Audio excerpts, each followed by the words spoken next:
Look at you. Just look at you. You resemble your father so much, it's... I guess you're right. I never thought of it too much, but how are you here? How can you... Father didn't tell me about you. Well, I wasn't entirely sure I would find her, so I didn't want to raise your hopes for no reason if I was unable to. There's so much I want to ask you. Your father's been telling me about you, and all you've accomplished since you came here. I just wish I could have been here to see it all, too. I don't even know where to start here if you're even comfortable with... It's fine. Really. I guess it'll just be awkward because I don't really know you right now. I hope that's not... I don't want to upset you. It's just... That's all right. I'm sure things will be a little easier in time. Right now, just being able to see you, hear you, know you, that's enough. I'm sorry, is that my treasure box? Your what? Oh, well, not exactly. I mean, maybe it is, but Imkalaya gave me this. It is your remains and, your ashes.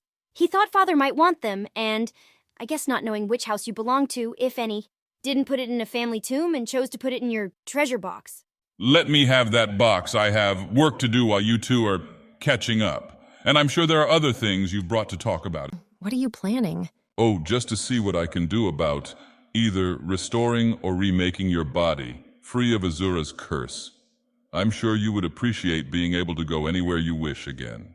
I'm not sure you can just eliminate a Daedric curse like that. Maybe don't. Sod that. I'm a god and I can do what I want. What's the point of this power if I don't at least try? You'd best give up. Once he's made up his mind about something, it would take an act of the divine to change it. I just wanted to thank you for agreeing to speak to me at all. I was worried that Azura had told me your father wanted me gone, so it wasn't much of a stretch to assume she might say terrible things about me to you. I've been so worried. It's all right. Azura has said things to me too. She started by advising and then turned to scolding sprinkled with insults. Outright declared war on me, and I was afraid Dad would... I wish I could have found you sooner, because that point before he changed his mind could have been a whole lot easier. I'm not sure it would have been so, considering. But that is all resolved now, and we can speak of it later. Right now, I want to know. Well, I want to know everything, but we can't cram that all into an afternoon.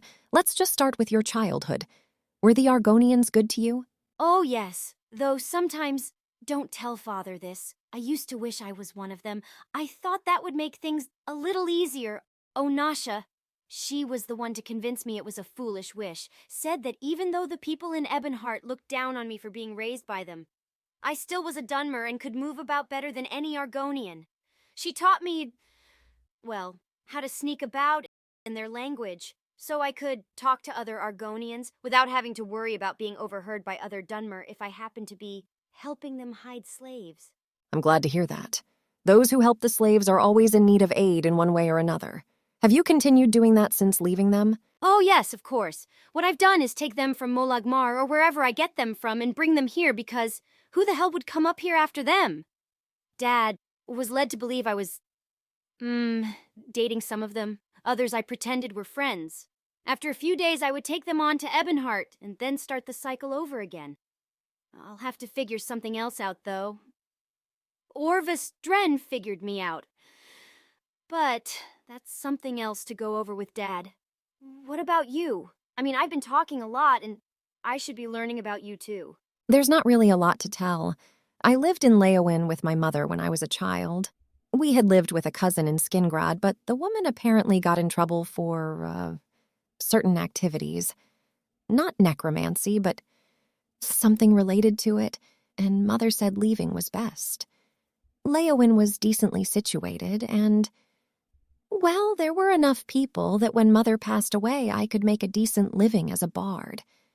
Learned a lot of songs from the Khajiit and Argonians, and that's how I lived, playing and singing for my supper until I got taken in the dead of a night to Morrowind. I read about that in your journal. That sounds terrible. But there's nothing else to talk about before you got to Morrowind? Not really, no.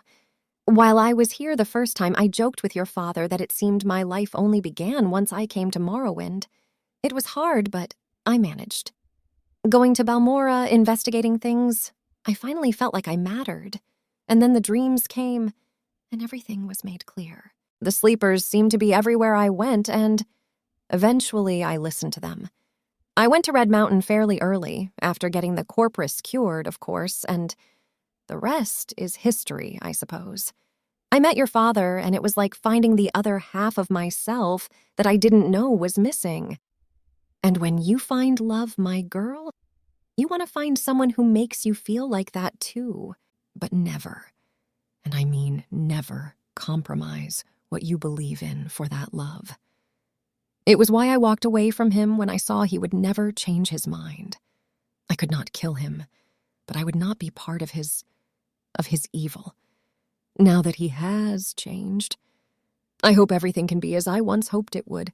And you, I am glad you were more strong than I was. I couldn't have done what you did, taken the power of the heart. I wasn't brave enough. But you, I'm proud. So proud.